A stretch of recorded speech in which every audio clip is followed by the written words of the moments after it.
Jafar express हमले के बाद यहाँ पे कैमरा ब्रीफिंग हुई, इन कैमरा ब्रीफिंग हुई, ये लोग नहीं आए उसमें। ये इन्हीं दहशत गर्दी के वाक़यात के मुतल्लिक़ थी ना। पहलगाम वाक़े के बाद मीडिया ब्रीफिंग बुलाएगी, ये लोग नहीं आए।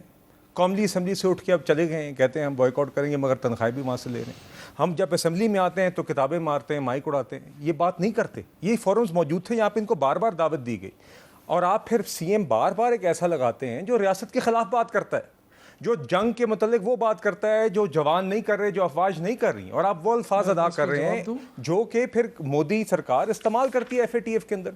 तो देखिए, ये बातों को अगर आप बाकी वजन आप समझते हैं कि आपका ये रवैया और आपकी ये सोच है, तो उसको ट्रांसलेट करें उन फोरम्स के अंदर जहाँ पर हम कहते हैं कि आप इसी रवैये के साथ आप आएँ, आप बात करें, खैर मकदम करेंगे। आपने देखा है मीर साहब एपेक्स कमेटी के ऊपर, यहाँ पे फील्ड मार्शल भी मौजूद हैं, प्राइम मिनिस्टर साहब चेयर करते हैं, चीफ मिनिस्टर्स होते हैं, जहाँ पे जब संजीदा बात हुई दहशतगर्दी के खिलाफ जंग लड़ने की, चारों चीफ मिनिस्टर्स की मौजूदगी में, हमने उसका खैर मकदम किया।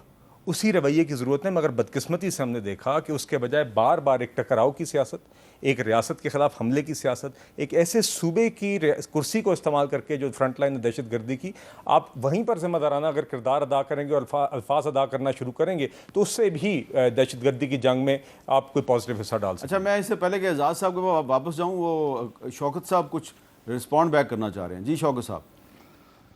मैं सिर्फ इतना कहना चाहता हूँ सर कि देखें, ये जो बातें कर रहे हैं ना, इसके लिए माहौल की ज़रूरत होती है। माहौल इन्होंने क्या बनाया कि जैसे ही सुहेल अफरीदी की नामजदगी होती है, उधर से तारड़ साहब इल्ज़ामात की बौछार कर देते हैं कि जी ये तो सहूलतकार है दहशत गर्दों का, ये तो फंडिंग लेता है। तो देखें, अगर आप वहाँ से पूल के बजाय इस तरह के इल्ज़ामात लगाएंगे तो यहाँ से पूल तो नहीं भेज सकते हम ना। फिर कहते हैं जी उनकी उसमें तलखी है, लहजे में तलखी है। तो हम जिस पे इल्ज़ाम लगा रहे हैं तो फिर माफ़ी मांग लेना आप, अगर आपने नहीं साबित किया। आप कहा कि जी 20-25 MPS जो है वो बिक गए हैं या बिक रहे हैं, हमारे साथ राब्ते में हैं। जब इस तरह के माहौल एक ऐसे सूबे में जहाँ ऑलरेडी दहशत गर्दी उरूज पर है, आप किस तरह का रवैया अपना रहे हैं? होना तो यही चाहिए था ना कि प्राइम मिनिस्टर फ़ोन करके उनको मुबारकबाद देते कि यंग लड़का आया है, हम आपके साथ मिलकर काम करते हैं, तो हम इसको वेलकम करते हैं। लेकिन जिस अंदाज से आप वहाँ पे पॉलिसी बना के फिर हम पे इम्प्लीमेंट करते हैं, फिर हमें कहते हैं कि जी आप मानो इसको, तो ऐसा क्यों नहीं होता है कि स्टेक होल्डर तो खैबर पख्तूनख्वा में PTI है। आप जो भी फैसला करना चाहते हैं, आप आए, हमारे CM के साथ बैठे, हमारी टीम के साथ बैठे। लेकिन CM बैठेगा कि नहीं बैठेगा, कबूल होगा। अगर CM इनके साथ बैठेगा तो उसको अडयाला जेल से बुलावा आ जाएगा कि क्यों बैठे हो।